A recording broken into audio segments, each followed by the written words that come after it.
আসসালামু আলাইকুম। বিসমিল্লাহির রহমানির রহিম। আমি বাংলাদেশ পুলিশের একজন কর্মকর্তা এসআই মাসুদ রানা। আমি আপনাদের কাছে কিছু তথ্য তুলে ধরতে চাই, যেটা বাংলাদেশের মানুষ অনেক দিন ধরেই জানে না, বা তারা এ প্রশ্নের উত্তর খুঁজছে অনেক বছর ধরে, কিন্তু কোনো উত্তর খুঁজে পায়নি। আজকে যাকে সেনাবাহিনী থেকে অব্যাহতি দেওয়া হলো, মেজর জেনারেল জিয়াউল হাসান, যিনি এনটিএমসির প্রধান ছিলেন এবং তিনি র্যাবের অতিরিক্ত পরিচালক ছিলেন। অতিরিক্ত পরিচালক অপারেশন। তিনি মেজর থাকতেই র্যাবে ছিলেন এবং বাংলাদেশে যত গুম খুন হয়েছে, বিএনপি সহ অন্যান্য যারা অ্যাক্টিভিস্ট, সেই গুম খুনের সাথে জড়িত এই জিয়াউল হাসান। অনেক নেতাদেরকেই র্যাবের কালো গাড়িতে করে সিভিলে ধরে আনা হতো, এনে র্যাব 1-এর গোপন আস্তানায় তাদেরকে আটক রাখা হতো। এরপর তাদেরকে সময় মতো অজ্ঞাত স্থানে নিয়ে তাদেরকে হত্যা করা হতো এবং অজ্ঞাত স্থানেই তাদের লাশ হয়তো নদীতে ডুবিয়ে দেওয়া হতো, নয়তো তাদেরকে দাফন করা হতো, নয়তো অ্যাসিডের মাধ্যমে তাদের লাশকে গলিয়ে দেওয়া হতো। আমি 2014 অক্টোবর থেকে 2017 ডিসেম্বর পর্যন্ত র্যাব সদর দপ্তরে কর্মরত ছিলাম। তখন র্যাবের ডিজি ছিলেন বেনজির,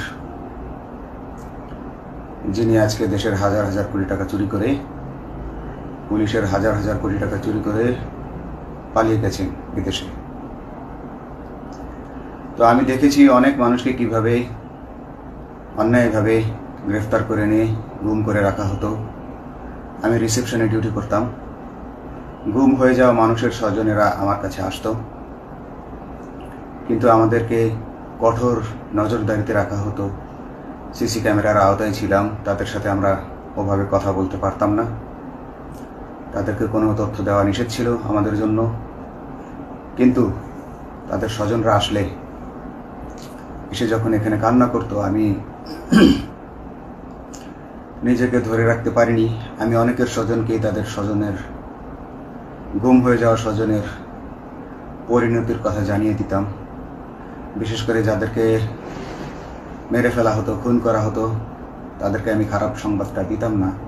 কিন্তু যাদেরকে বন্দি করে রাখা হতো, যেমন বিএনপি নেতা সালাউদ্দিন আহমেদকে যখন অ্যারেস্ট করে আনা হলো, তিনি অ্যারেস্ট করার সময় ধস্তাধস্তিতে মাথায় আঘাত পেয়েছিলেন। তাকে র্যাব 1-এর গোপন কক্ষে আটক করে রাখা হয়েছিল দীর্ঘদিন। এরপর তাকে এক সময় ভারতে পাচার করে দিয়ে আসা হয়। তাকে অজ্ঞাত কারণে হত্যা করা হয়নি। তার ফ্যামিলি এসেছিল, তার স্ত্রী হাসিনা আহমেদ, তার ভাই গিয়াসউদ্দিন আহমেদ। ওনারা আমার কাছে বেশ কয়েকবার এসেছেন। আমি কয়েকদিন ওনাদের এই উদ্বেগ, উৎকণ্ঠা, আমার সামনে বসে কান্নাকাটি দেখে আমি থাকতে পারিনি। আমি ওনাদেরকে কৌশলে আমার ফোন নাম্বার দিয়ে আমি ওনাদের সাথে দেখা করে ওনাদেরকে জানিয়ে দিই যে সালাউদ্দিন সাহেবকে হত্যা করা হয়নি, উনি জীবিত আছেন এবং ওনাকে হত্যা করার সিদ্ধান্ত নেওয়া হয়নি। এই সিদ্ধান্তগুলো যিনি নিতেন তিনি হচ্ছেন বর্তমানে মেজর জেনারেল জিয়াউল হাসান, যাকে আজকে অব্যাহতি দেওয়া হয়েছে। শুধু অব্যাহতি যদি দেয়া হয়, তাকে যদি বিচারের মুখোমুখি করা না হয়, তাহলে এই আন্দোলনের, এই স্বাধীনতার কোনো মূল্য থাকবে না। আমি আজকে আর কাউকে ভয় পাই না। আমি আজকে বিশ্বাস করি যে আজকে আমাকে এই সত্য বলার জন্য কেউ গুম করে দিতে পারবে না, এই সত্য বলার জন্য কেউ আমাকে অ্যারেস্ট করবে না। সেই কারণে আমি বুকে সাহস নিয়ে আজকে কথাগুলো বলছি। আপনারা যারা বিএনপি নেতা ইলিয়াস আলীর অপেক্ষায় আছেন, তাদের জন্য দুঃখজনক সংবাদ। তাকে অনেক আগেই হত্যা করা হয়েছে। তাকে পতেঙ্গা সমুদ্র সৈকত দিয়ে কড়া পাহারায় সাগরের মাঝখানে নিয়ে স্পিড বোটের মাধ্যমে মুখে পলিথিন পেঁচিয়ে হত্যা করে, তার পেট ছুরি দিয়ে ছিদ্র করে, তাকে পাথর দিয়ে বেঁধে সাগরে ডুবিয়ে দেওয়া হয়েছে। শুধু ইলিয়াস আলী নয়, অনেক নেতার সন্ধান যারা আজও পাননি। কিছু মানুষ তো ঘর থেকে উদ্ধার হয়েছে, কিন্তু যাদেরকে আপনারা পাননি তাদের সবার এই করুণ পরিণতি হয়েছে। আমি যদিও তারা এই কাজগুলো অতি গোপনে করত এবং র্যাবের অন্যান্য শাখার কর্মরত কর্মকর্তা কর্মচারীরা এটা জানতো না, কিন্তু আমি অত্যন্ত বিচক্ষণভাবে আমি এই খবরগুলো নিতাম, কারণ আমি জানতাম এগুলো একদিন আমি প্রকাশ করতে পারবো। এবং এই দিনটার অপেক্ষায় ছিলাম আজকে এত বছর, মানুষের কাছে সত্য প্রকাশের।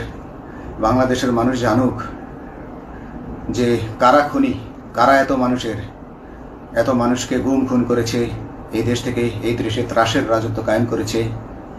তারা মাদকের ক্রস ফায়ারের নামে যে হত্যা ট্র্যাডিশন চালু করেছিল, এই ট্র্যাডিশনের উদ্দেশ্য ছিল বিরোধী দলের লোকজনকে হত্যা করা।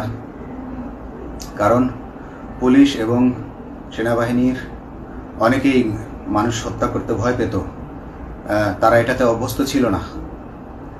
অনেকেই অনেক সাহসী, কিন্তু একটা মানুষকে হত্যা করার পর তারা আর ঘুমাতে পারতো না, তাই তারা এসব কাজ করতো না। কিন্তু খুনে হাসিনা কিছু মানুষকে এভাবে হত্যা করতে করতে পুরস্কৃত করার মাধ্যমে হত্যা করতে অভ্যস্ত করে ফেলে। তারাই এই গ্রেফতারকৃত এই গুমকৃত মানুষদেরকে গুলি করে হত্যা করত।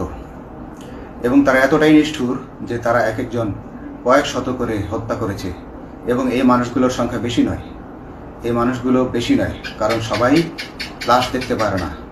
একটা মানুষকে খুন করার পর লাশের যে ছটফটানি এবং মাথায় গুলি করার পর মাথার যে বিকৃত অবস্থা, এই জিনিসগুলো আমাদের অনেকেই আমরা সহ্য করতে পারি না।